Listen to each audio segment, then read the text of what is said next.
చెప్తున్నావు, నువ్వు నన్ను కష్టాల నుంచి బయటపడేస్తావా? వస్తున్నాను అత్తయ్య.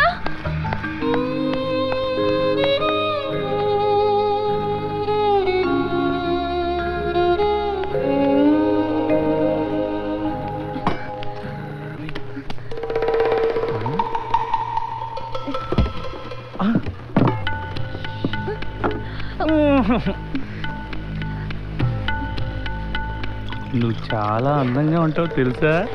అబ్బో సిగ్గే. అమ్మకి భయపడి వెళ్తున్నావు గాని నేనంటే ఇష్టమేగా. చెప్పు,